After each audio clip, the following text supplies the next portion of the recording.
যেই দেহে তেলাওয়াত থাকবে সেই দেহে কোনো রোগ আসবে না, বড় জটিল জটিল কোনো রোগ আসবে না। কারণ ওয়ানুনাজ্জিলু মিনাল কুরআনি মা হুয়া শিফাউন ওয়া রাহমাহ। কোরআন নাযিল করেছে শিফা করে, আরোগ্য করে, আর রহমত করে।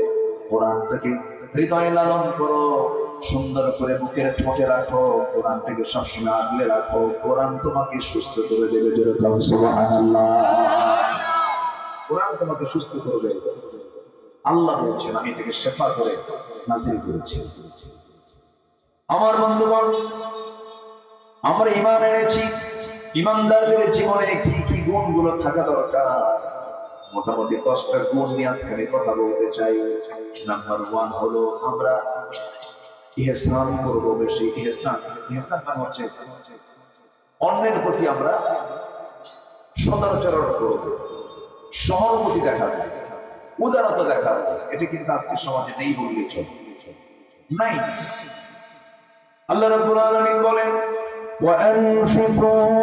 وأنفقوا في سبيل الله ولا تلقوا بأيديكم إلى التهلكة وأحسنوا إن الله يحب المحسنين جربوا الله أكبر ইহসান করো, সহানুভূতিশীল হও। তোমার ঘরের সাথে একটা ঘর, সেই ঘরের মালিকটা, সেই ঘরওয়ালাটা তার নিজস্ব রাস্তা দিয়ে বাড়ি যেতে পারে না। তোমার রাস্তা একটু লাগে, তোমার জায়গা একটু লাগে, তোমার বাড়ির সামনে তোমার জায়গা দিয়ে যাচ্ছে, চলতেছে, কোনো সমস্যা নেই। হঠাৎ করে একদিন লাগছে গন্ডগোল, গন্ডগোলের ফলাফল হলো বিকেলবেলা হঠাৎ করে বেলা খোঁটা মারছে, মারছে।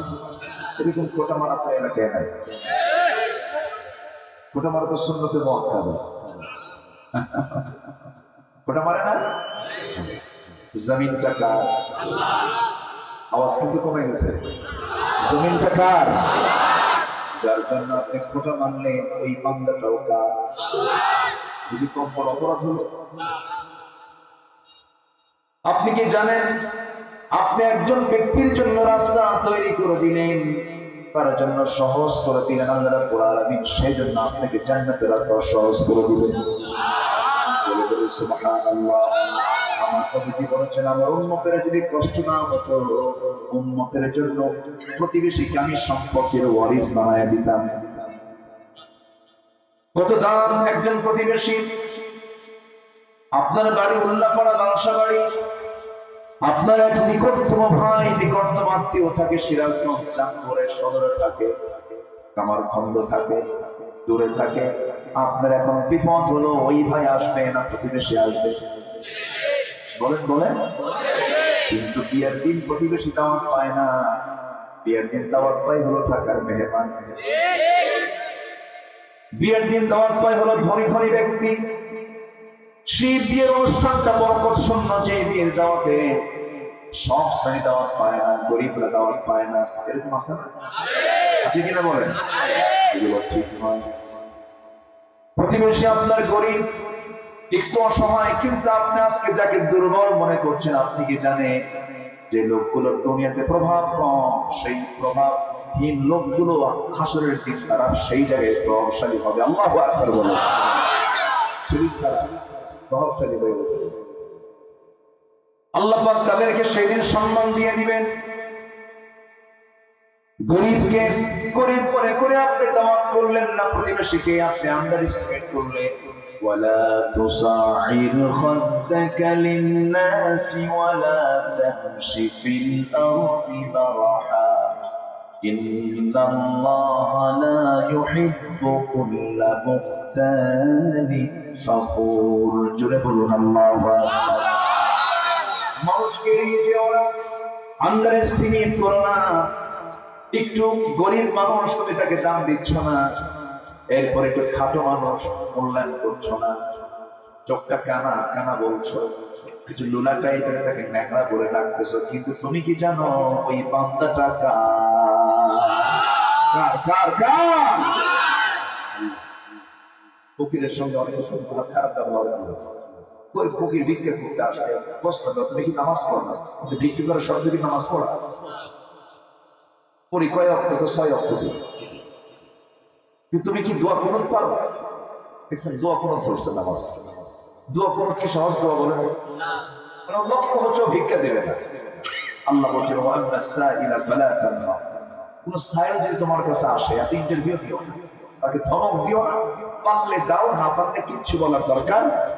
সে অন্য ধর্মের হোক না কেন, সে যে ধর্মেরই হোক না কেন, আমার মধ্যে যে সবাইকে সম্মান দিয়েছে। এক ইহুদির লাশ মারা যাওয়ার পর তাকে বহন করে নিয়ে আসতেছে। ইহুদি আমার নবীর সামনে দাঁড়ায় গেল। সাহাবীরা বলছেন, ইয়া রাসূলুল্লাহ, আপনি দাঁড়ালেন, একটা ইহুদির লাশ দেখলাম। রাসূল বলেন, ইহুদি হোক, সে কার গোলাম?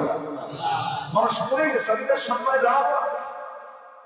একটা মৃত মানুষ, আমি তার দিকে তাকাবো না? এই জন্য কাউকে কখনো ছোট চোখে দেখবো না। আমাকে বড় করে দিবেন তিনি কে?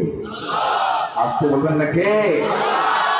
কাকে কার কখন প্রয়োজন হয়ে যায়, কোন সময় কোন ব্যক্তি আপনার জীবনে প্রয়োজন হবে আপনি নিজেও টের পাবেন না। আপনি মরে গেলেন, মরে যাওয়ার পর কেউ আপনার আশেপাশে নাই, প্রতিবেশী আগে চলে আসবে।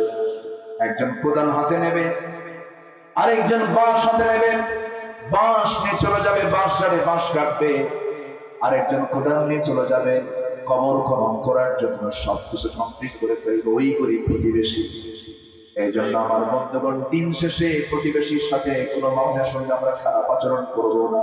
জোরে বলি ইনশাআল্লাহ, আরো জোরে বলি ইনশাআল্লাহ। আল্লাহ বলছে ইহসান করবে, আমি আল্লাহ মুহসিন তাদেরকে দারুণ ভালোবাসি। জোরে বলি সুবহানাল্লাহ। আপনি মানুষের উপকার করবেন, আল্লাহ আপনার কল্যাণ করবে। কখনো ঠকাবো না, ঠকে যাবো কিন্তু কাউকে ঠকাবো না। নিজের ঠকা ভালো, কিন্তু কাউকে ঠকাবো। আবার নিজে যেন আমি ঠকলাম কারো দ্বারা, ও তো গুনাহগার হয়ে গেল, ওকেও এরকম গুনাহগার হতে দেব না, এটাও খেয়াল করবো। আল্লাহ কবুল করুন, ছেড়ে বলি আমিন। নাম্বার 2 হলো মানুষের প্রতি আমরা ইনসাফ কায়েম করব। মানুষের সাথে আমরা, মানুষের প্রতি আমরা ইনসাফটা রক্ষা করে চলবো।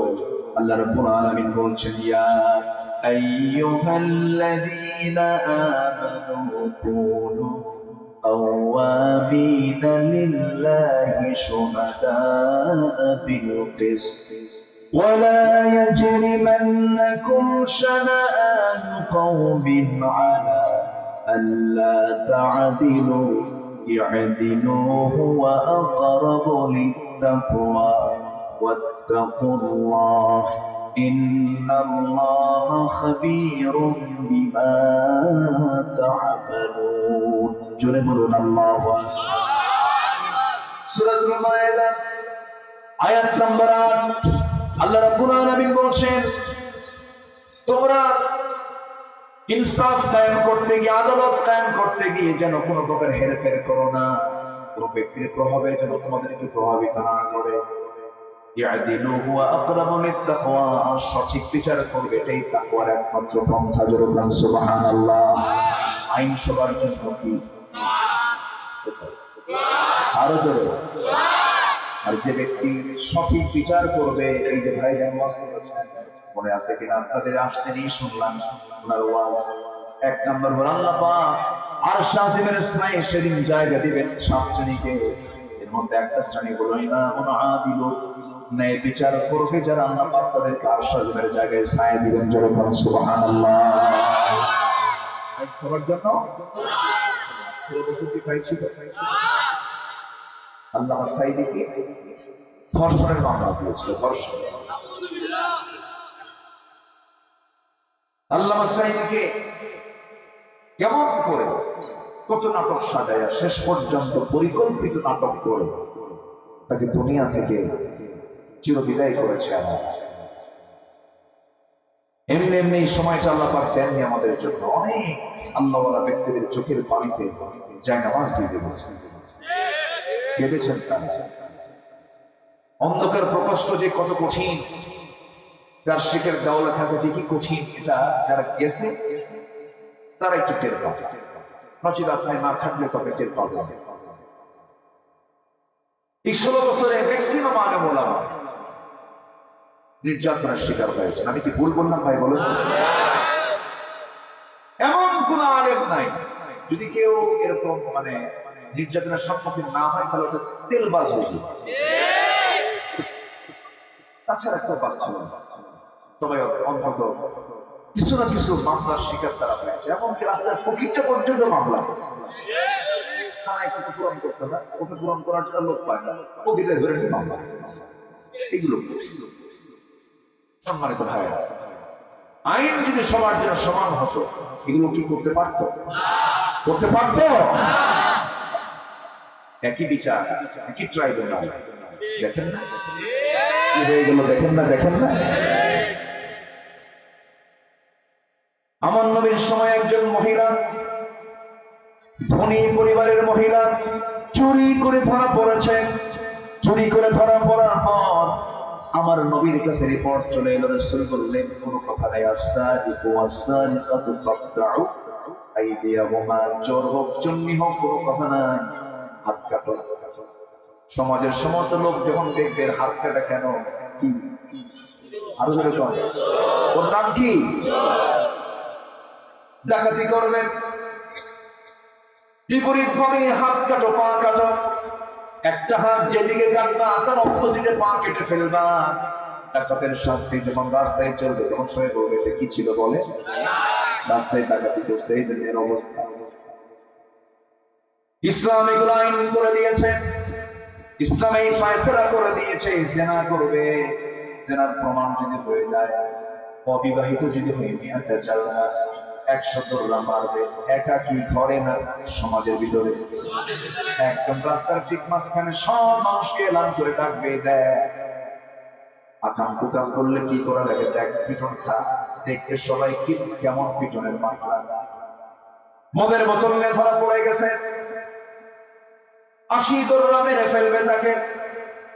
আমার বন্ধুগণ, বিবাহিত কোন যুবক, বিবাহিত কোন পুরুষ যখন জেনার কাজে লিপ্ত হয়ে যাবে, কোন কথা নেই, প্রমাণ হয়ে যাবে। ইসলামের রাষ্ট্র যদি ক্ষমতায় থাকে, ইসলামের রাষ্ট্র যদি থাকে, ইসলাম যদি ক্ষমতায় থাকে, কোনো কথা নাই।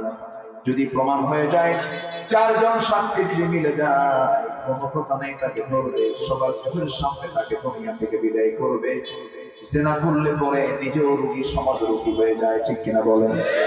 জেনা মানে পিছনের ফলাফল কি? রোগী হয়ে যাওয়া, অসুস্থ হয়ে যাওয়া। যত রোগ দুনিয়াতে চলেছে, মূল কারণ হলো অবাধ যৌনাচার, অবাধ মেলামেশা। চুরি করে ধরা পড়ার পরে আমার নবীজি বললেন, কোনো কথা নাই, কোনো কথা নাই, হাত কাটো, কেটে দাও। ওই মহিলার পরিবার থেকে সুপারিশ চলে এলো। সাইয়েদনা ওমর ফারুকের কাছে এসে কত সুন্দর করে বুঝায় বলতেছে, বংশ শেষ হয়ে যাবে, সম্মান সব নষ্ট হয়ে যাবে, দেখুন তো কিছু করা যায় নাকি? ওমর ফারুকের মতো মানুষের দিল কিন্তু নরম হয়ে গেছে। কি হয়েছে? নরম হয়ে গেছে। নরম যখন হয়ে গেছে, আমার নবীকে শুনলেন, শোনার সঙ্গে সঙ্গে বলছেন, আপনি আমাকে কি বলতে চাও বলো। তিনি বলছেন, ইয়া রাসূলুল্লাহ, সম্ভ্রান্ত পরিবারের মহিলা, দেখুন একটু স্যাক্রিফাইস করা যায় নাকি, ছাড় দেওয়া যায় নাকি? আমার নবীর চক্ষু লাল হয়ে গেল। নবীজি ভেবে কি রেগে গিয়ে বলছেন, সাহাবী শোনো, এই মুহূর্তে যদি ওই যে মেয়ে চুরি করে ধরা পড়েছে তার নাম ফাতিমা ছিল, রাসূল বলছেন, শোনো, ওই ফাতিমা না হয়ে যদি আজকে আমার করে যার টুকরা ফাতিমা বিনতে মুহাম্মদ চুরি করে ধরা পড়তো, আমি নবীর সবার চোখের সামনে আমি নিজে তার হাত কেটে দিতাম। সুবহানাল্লাহ। ইনসাফ বলে, এটার নাম কি বলেন? প্রথম হলো ইহসান। প্রথম কি করবো আমরা? ইহসান, সৎ। ইন্নাল্লাহা ইয়া'মুরু বিল আদল ওয়াল ইহসান। ইহসান করব। আমি মাফ করে দেব মানুষকে, আল্লাহ আমাকে মাফ করে দিবেন। আর প্রতিশোধ নেবেন, তোরে দেখে ছাড়বো।